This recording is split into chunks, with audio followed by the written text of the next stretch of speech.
Yes, sir. This is genuine hard-wearing Barathea. How much is it again? It's £120, sir. Now, I know you may think that's expensive, but let me point out one or two details. There's the hand-stitched lapels. The last 2 buttons on the cuffs are fully operational. You wouldn't get that on a cheap jacket, would you, Mr. Lucas? No, you wouldn't, Mr. Humphreys. The buttons were just stitched on.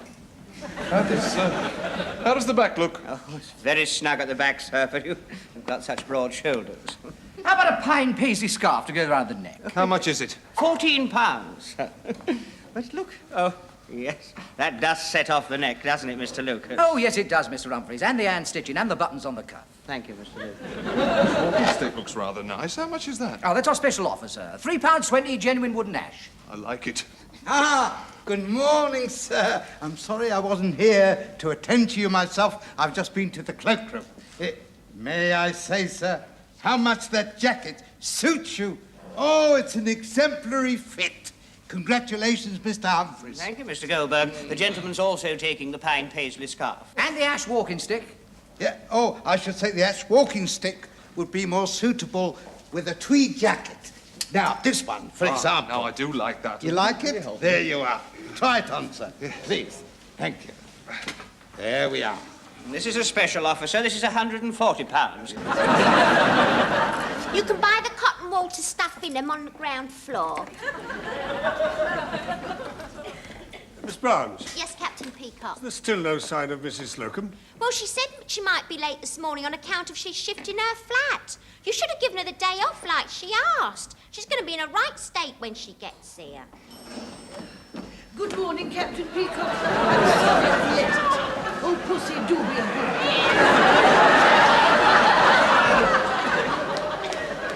Oh, the removal men have only just left. I see you followed the van with your old cockle in it. I was lucky to get a van at all with these lightning transport strikes. Mrs. Slocombe, there is a strict rule that staff may not bring pets to the store. Well, you know how clumsy those removal men are. I'm not having them handling my pussy. And if you take my advice, you'll keep away yourself. She's in a very disturbed state. I happen to be very good with animals. Hello, little pussy. Well, I did warn you. It bit me. Well, she hasn't had her breakfast yet. I suggest you put your menagerie out of sight and keep it there. Oh, Miss Brahms, would you take them into the fitting room? Don't be frightened, little pussy. It's only your Auntie Shirley. Oh! Oh! Must have taken a weight off your mind to have completed your removal. What do you mean completed it? All I've done is see the stuff on the van. All they've got to do is dump it. I'm the one that's got to sort it all out. I should have had 3 days off for this. Believe me, I tried, but Mr. Rumble wouldn't hear of it. Ladies' intimate apparel.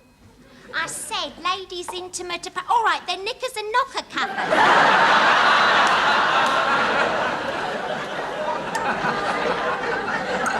Mrs. Slocombe, supervisor, may I be of any assistance?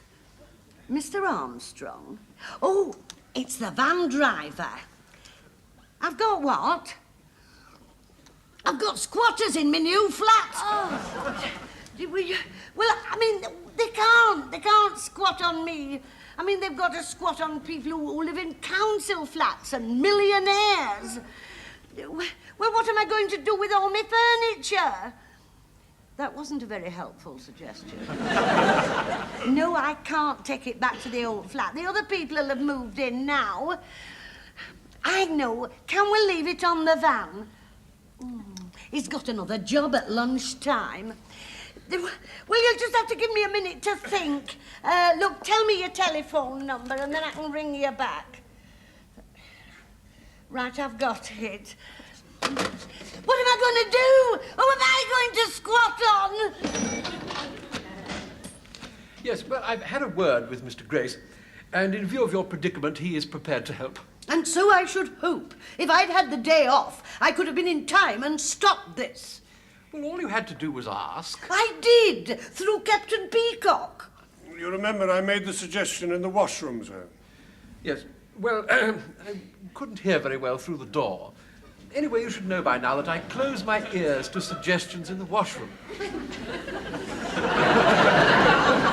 How However, in view of the mix-up, young Mr. Grace has agreed that you may store your effects in Department 5B, which is on the top floor. It's vacant at the moment, pending refurbishment. Oh, thank you, Mr. Rumbold. I'm very grateful.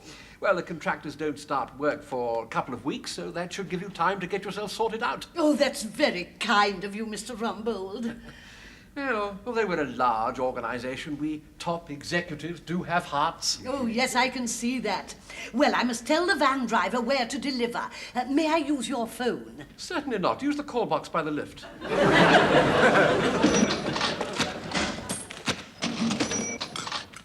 Oh, Mr. Lucas, may I have that piece of chicken you've left on your plate for my pussy? Certainly. Not with your fingers, Mr. Lucas. She's very particular. Would your little companion like the head of my sardine? No, thank you. She has very few teeth left, and her poor gums can't crunch the skulls. That's why Mr. Goldberg didn't eat it. How long is it going to take you to get rid of these squatters? I don't know. Well, where are you going to sleep tonight? Well, I suppose I shall just have to go to an hotel. Oh. Unless, of course, one of my friends offers me accommodation.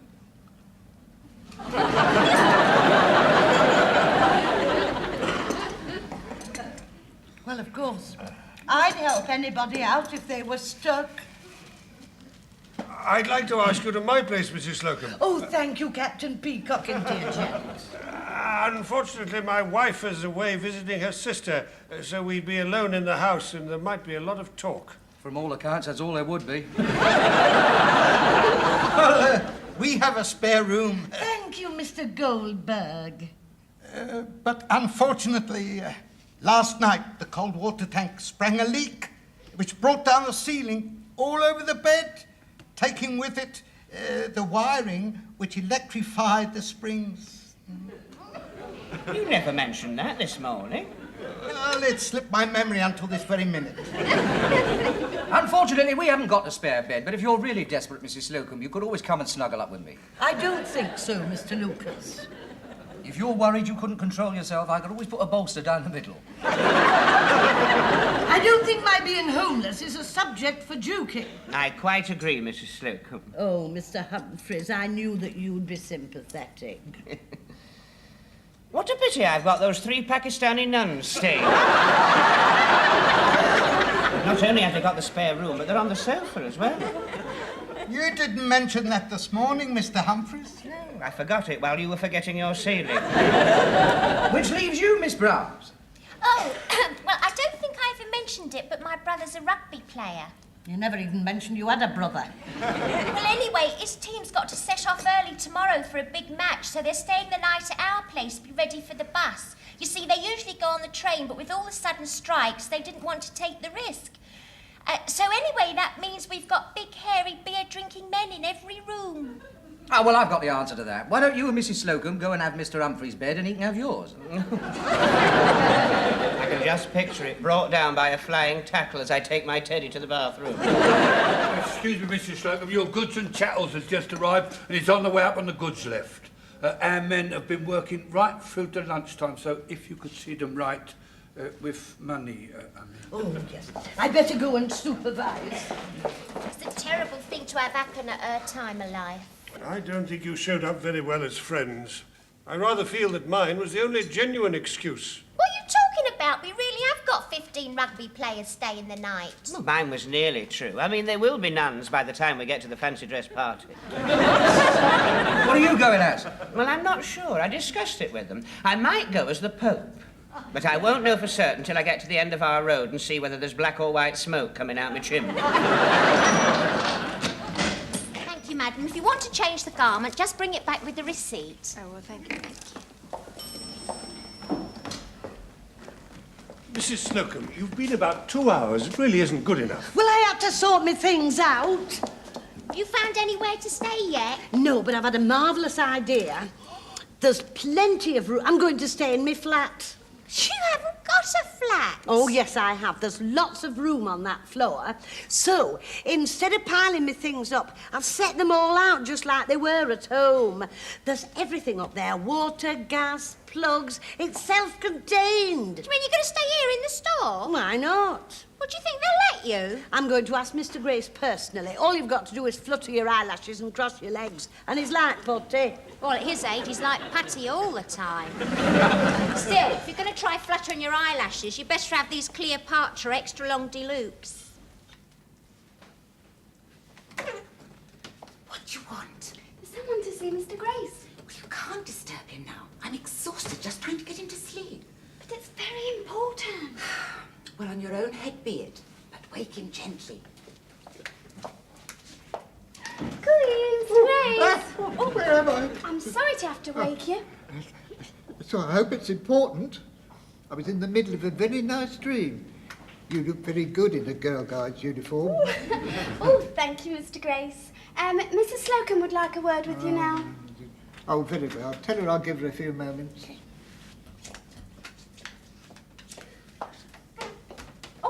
Mr. Grace will see you now, Mrs. Slocombe. Oh, it's very good of you to see me, Mr. Grace, when you're so busy. Not at all. Please sit down.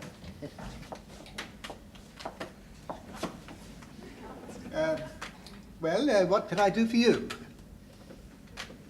You want a rise, I see. No, Mr. Grace, you don't understand. It's not that what I came for. Good, because I wasn't going to give you one. No, I want permission to sleep on your premises. You're very determined about this rise, aren't you? Oh, very well. You can bring one small bag and your nightie, and you'll have to go very early in the morning before the servants come. No, Mr. Grace, you don't understand. You see, this...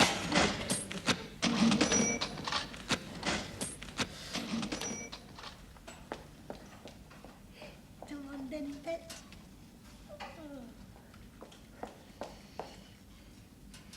There you are, little sweetheart. Isn't it nice to be back in your usual corner? Oh, Pussy, it's lovely to be at home again. There you are. I wired it up to the juice and I've connected the gas stove so you can boil a kettle. Oh, thank you, Mr. Harmon. Well, I seem to have everything except a front door. Oh, hang about. Warwick? Hello? Just hand with that wall unit, will you? Have it over here. Left over from Grace Brothers' ideal home display. Give it to me. Can you manage? Yeah. Or shall I fetch up Tearbold to give you a hand? You can manage, can you? Oh, you've eaten fish with Stafford, you see. I can't do Oh, isn't that lovely? Now I've got somewhere to put my doormat. There's somewhere to put the cat out as well. How many pints of milk do you want in the morning? Well, they don't deliver up here, do they? I'll fetch it up from the canteen for you. Oh, Mr. Harmon, that is good of you. Right, I'll be off then. Well, I'll just see you out. Yeah, right, bye-bye. Bye-bye. Bye-bye.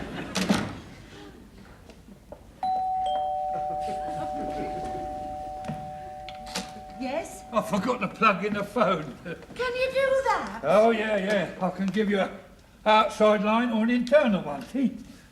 It's a very nice place you've got here, isn't it? Oh, and it's ever so easy to run. Must be worth a bit, being detached. Whoever can that be? I didn't give anybody my number. Mrs. Slocombe's residence, Arm the butler here. Yeah, it's Mr. Rumbold for you. Hello? Mrs. Slocombe, I am quite aware that young Mr. Grace gave you a tea break so that you could arrange your domestic affairs, but I have called a staff meeting here in my office. If you could be here, I'd appreciate it. Certainly, Mr. Rumbold. Oh, I better hurry. He sounds right ratty. Are we all assembled? Except Mrs. Slocombe, who's been absent for most of the day. Telltale tit. I'm sorry to keep you waiting. Was it necessary to wear your hat and coat to come down from the 5th floor? It's very chilly in the goods lift. I hope this isn't going to take long. I've left my front door on the latch. Yes, well, I'm sorry to have to tell you, but the train drivers are going out on strike, and the bus drivers are probably going out in sympathy. Well, it's nice to know they've got sympathy for someone. Be that as it may, young Mr. Grace has agreed to close the store early to enable you all to get home before everything shuts down. That's very generous of him, sir. May we thank him personally? I'm afraid he went home half an hour ago. Your taxi is here, Mr. Rumbold. Oh, thank you very much. Well, good luck, everybody. Mr. Rumbold, are you going my way? I'm sure you'd be the first to know if he was. Hurry up before everything closes. And I've only got to go upstairs to my flat, put the kettle on, and have a nice cup of tea in front of the fire with my pussy. Isn't it lucky that none of my friends had the problem of giving me accommodation?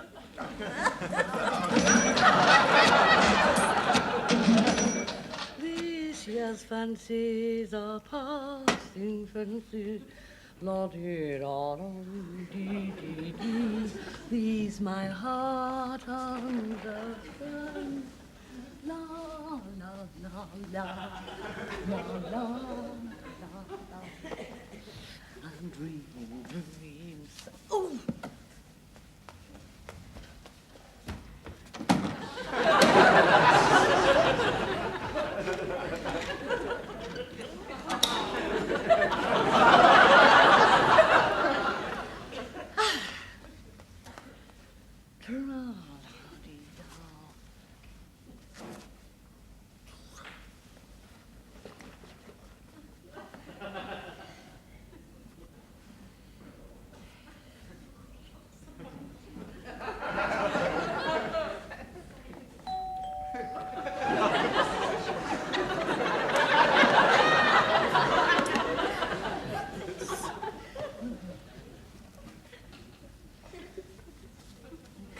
Be at this time. Who is it? It's me, Mr. Humphrey. But I'm in my nightie. Well, I can see that. Oh, just a minute then. I'm sorry to be so long, but you can't be too careful nowadays.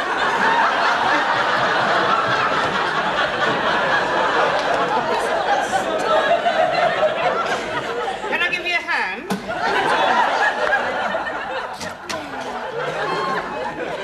Come in.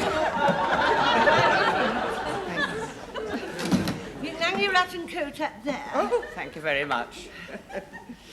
Now then, would you like to come into the parlour? Oh, I say.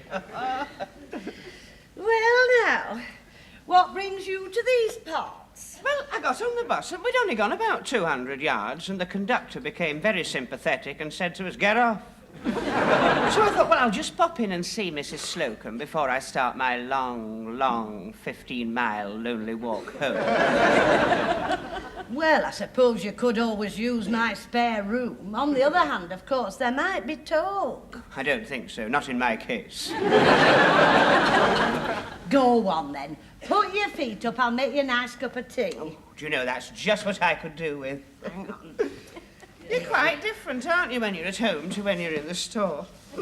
Behind your counter, you look so stern. And here at home, you're all feminine. Well, I use less makeup at home. Well, wonder. Can I give you a hand? No, there's no need. Oh, I don't mind. I'd like to see your kitchen. Oh, well, come on, then.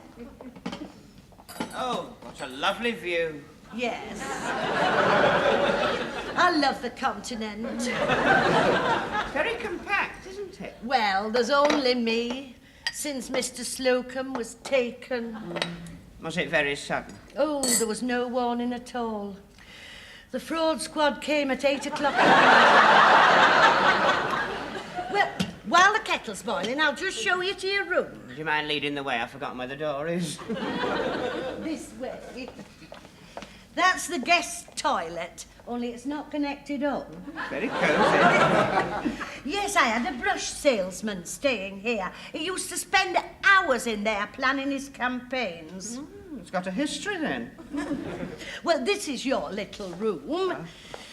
It has a half queen-size bed. Better than no queen at all. Do you sleep as nature intended? Mrs. Slocombe, I've never done anything as nature intended. No, I mean, do you sleep in the all-together? Why do you ask? I've got some pyjamas here. Oh, you've entertained a gentleman visitor before. These belong to the brush salesman. Oh, yes, I can see that by the bristles. That's the jacket.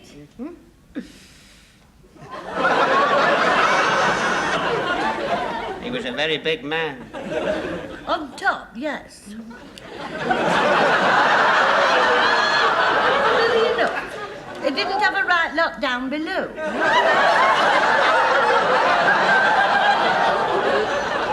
Now, here's your tea's made, and there's a little telly in this cupboard. Oh, I'll just switch your blanket on. There, he'll take the chill off for you. Mrs. Slocombe, you certainly know how to look after a person. Well, it's nice to have somebody to care for. You seem to enjoy it. I bet your mother does too. She says it's time I left home. Well, just for tonight, you have. Yes, the way the buses are going, it might be a week. Oh, a whole week together.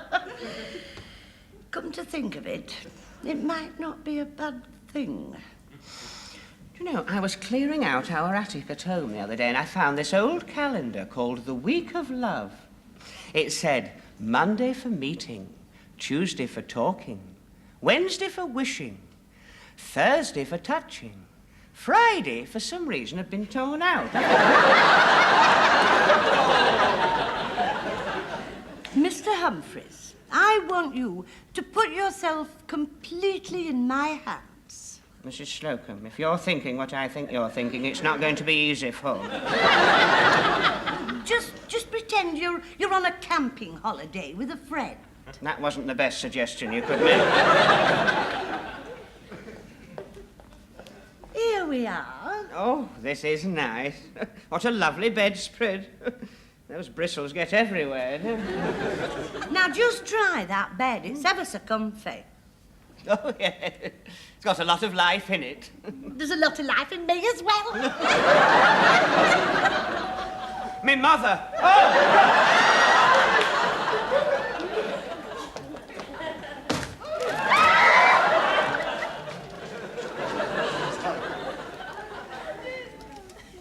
Don't worry. Whoever it is, I'll get rid of him. Oh, it's all right. I haven't read this one.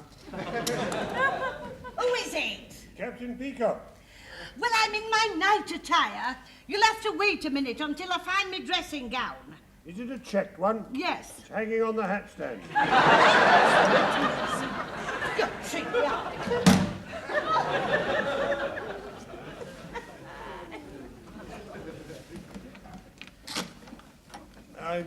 I'm sorry to disturb you, but the strike has hit the underground and all the buses have stopped. Aren't you afraid there might be talk?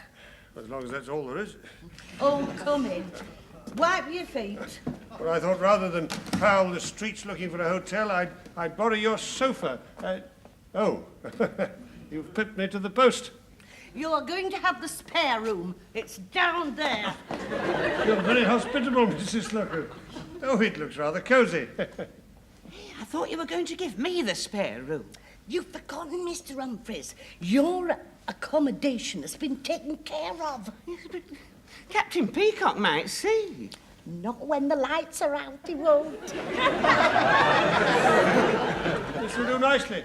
I've had a sandwich, so you needn't bother about supper. I wasn't going to. Well, if it's all the same to you, I'll turn in. Oh, well, hurry up then. The sooner the better. Sleep well.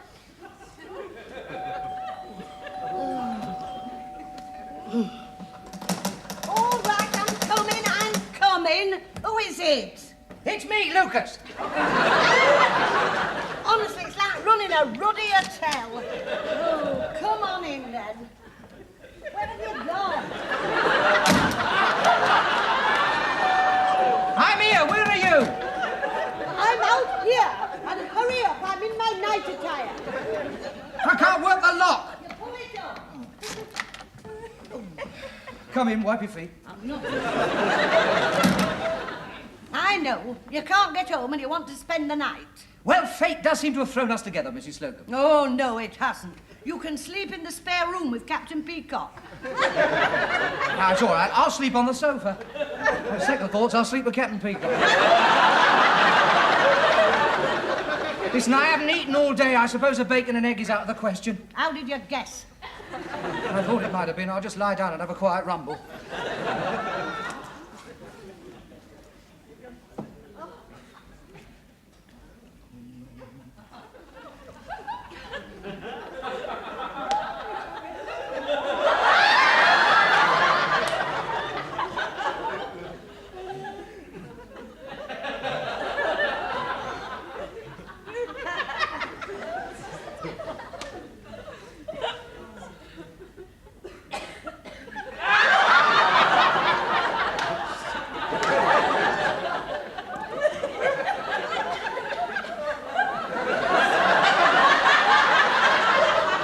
Sir Humphreys, Lucas! thank heaven for that.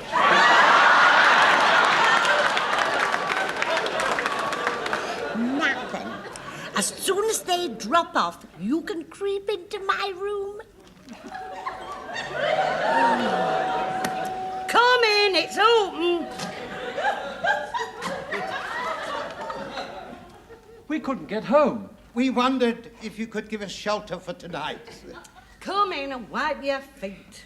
I don't know where you're going to sleep. I mean, Captain Peacock and Mr. Lucas are in the spare room and Mr. Humphreys is on the sofa.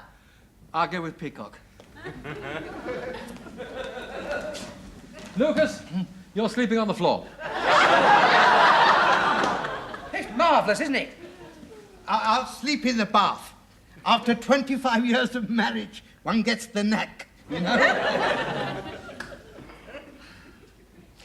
Now, see, if we put these two chairs together, Mr. Lucas can sleep across these. No, he can't. I mean, if he does that, he'll see that you're not on the sofa. But I am on the sofa. Yes, but you won't be when everybody's gone to sleep. But we might arouse somebody's suspicion. At this rate, we'll be lucky if we rouse anything.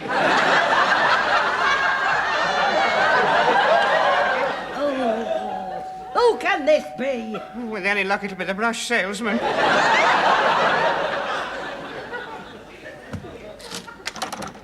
Don't tell me you can't get home and you've come to spend the night. Well, I don't want to put you out. Well, I'm afraid I'm going to have to put you out because I've got all the rest staying here and there's no more room. Well, I don't mind sharing your bed.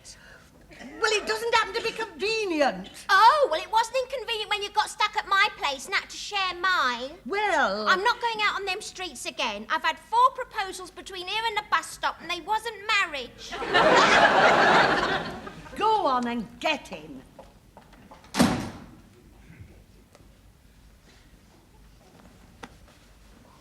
I've got to share with Miss Brown's. Oh, I see. Are you disappointed or relieved? I'm neither one way or the other. I'm afraid that's the way you're still going to be in the morning. Oh, well. Good night, chicken.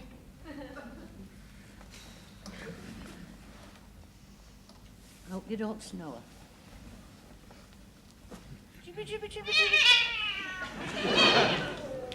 Mr. Humphreys, leave my pussy alone.